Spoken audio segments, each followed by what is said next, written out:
me demande parfois d'où vient cette histoire. Bah, l'histoire, elle vient de vous, elle vient de nous, elle vient des jeunes qui n'aiment plus les vieux et des vieux qui comprennent plus les jeunes. Elle vient des femmes qui ne supportent plus les hommes et des hommes qui ont fait du mal aux femmes. Elle vient des riches qui sont jalousés et détestés, et parfois légitimement, par des gens qui le sont moins. Elle vient des pauvres qui ne comprennent pas que certains...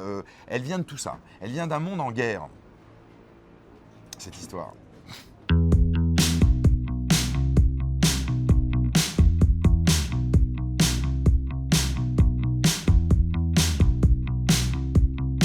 En fait, je ne m'interroge jamais sur la question féministe. Je me contente d'exprimer ce que je porte depuis toujours en moi, c'est-à-dire une obsession, une fascination et une très grande considération des femmes puissantes, volontaires, des personnages féminins qui m'ont donné envie de faire du cinéma. Je suis tombé pour la première fois amoureux des femmes devant des héroïnes de films noirs et des femmes avec des personnages extrêmement sophistiqués, complexes.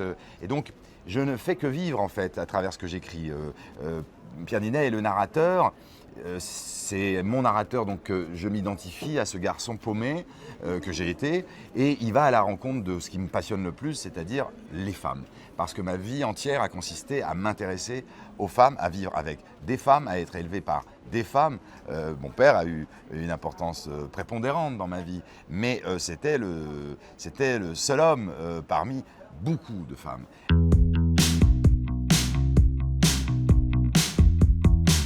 Je vais chercher le film que je rêve de voir, moi, en tant que spectateur, et pas forcément en tant que spectateur cinéphile, ni même en mettant de côté toute forme d'intellectualité, toute forme de snobisme. Je vais d'abord vers ce qui m'émeut, ce qui me touche, et je choisis l'histoire qui va pouvoir accueillir comme une sorte de valise le plus de choses qui me plaisent, le plus de... Et dans cette valise, évidemment, il ne faut pas mettre n'importe quoi. Il faut mettre, selon moi, à la fois de l'intime, parce que je vais devoir vivre pendant 2 ans, 3 ans, 4 ans parfois avec ces personnages. Et donc, je vous invite, vous, le public, à chaque fois, dans ma petite tête, à aller à la rencontre de gens que je trouve suffisamment intéressants pour leur confier 2 heures, 2h10, 2h15, 1h30, peu importe, de votre temps. Et là, que ce soit Martha, que ce soit Adrien, que ce soit Margot, que ce soit le personnage joué par François Cluzet, c'est des archétypes dont ensuite je vais aller chercher les aspérités, les paradoxes et la tendresse.